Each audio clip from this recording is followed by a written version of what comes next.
ورحمة الله.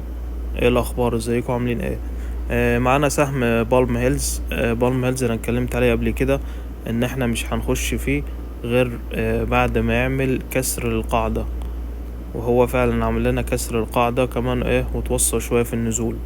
يعني كنت فاكر هيكسر القاع بشوية، حاجة بسيطة، لكن هو كتر لنا شوية في النزول، وكانت فرصة ان الناس تشتري من الاماكن دي. لكن حاليا السهم عمل لنا اول موجة صاعدة، بمعنى ان شاء الله القاعدة مش هتكسر. اللي هو كان عند 5 جنيه، القاعدة ان شاء الله مش هيتكسر. طبعا هو السهم عمل ليه الحركة دي؟ اول حاجة هو خلص 5 موجات صاعدة، ويحق ليه ان هو يعمل تصحيح.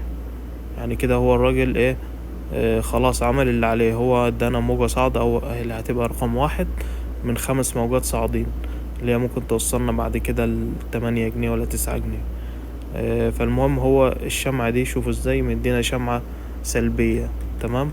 الشمعة دي اول حاجة هو عايز يضحك على الناس اللي هم مشترين عند القمة دي. تمام. هو عايز يفهمك ان هو مثلا بص، في التحليل الكلاسيكي ان ده اسمه دبل توب.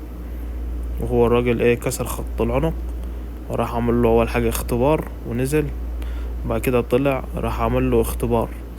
فكده اي حد في التحليل اللي هو الكلاسيكي العادي هيقول لك ان بس كده السهم هيبقى عنده هدف هابط.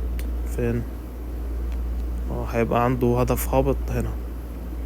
فمع النزلة الجاية بقى هتلاقي كل الناس تلحق تبيع. مثلا اللي ما باعوش هنا كله هيلحق يبيع، يقول لك بس انا هبيع في الحتت دي، او من بكره بقى هبدأ ابيع بعد ما ادانا الشمعة السلبية دي، وابدأ ان اشتري من هنا. وطبعا الكلام ده غلط خالص، لان السهم مش هيكسر القاعدة اساسا. يعني هو مش هيكسر القاعدة، فهو عايز يضحك بس على الناس كده عشان كله يبيع. طيب احنا ليه اتأكدنا ان هو مش هيكسر القاع؟ ان هنا هو كون لينا 5 موجات صاعدين زي ما انتوا شايفين كده. ادانا 5 موجات صاعدين. فطالما ادانا 5 موجات صاعدين وباينين يعني وواضحين كمان جدا اهم.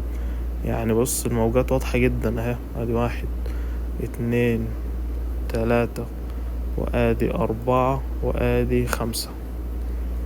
تمام. فهو نزل يصحح عادي، هينزل يصحح وبعد كده هينطلق في موجة رقم 3 يكون فيها صعود قوي جدا.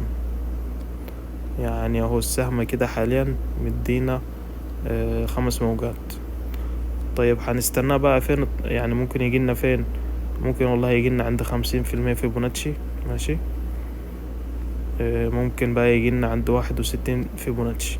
واعتقد ان هو مع نزول المؤشر او طبعا الاسهم كلها بترمي والافراد كلهم بيبيعوا، فالسهم ممكن يجينا عند 61 فيبوناتشي، ممكن اقل كمان، عشان يخرج الناس كلها ويبيع الناس كلها بخسارة. فهيتم السهم هيبقى فيه ضغط بيع حاليا. يعني محدش يدخل في الاسعار دي خالص.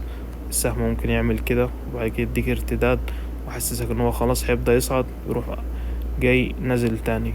فهو بقى الشراء الصح عاد عندك 3 ارقام. عند 55، 45، وفي الاخر خالص ممكن ينزل لك هنا برضو 33. كل ده حسب قوة الهبوط اللي جاي هيكون ازاي. فهو ان شاء الله هيكون فرصة للشراء ومش للبيع. يعني النزلة الجاية دي فرصة للشراء، ان بعد كده هيروح لأرقام بعيدة شوية. فشكرا.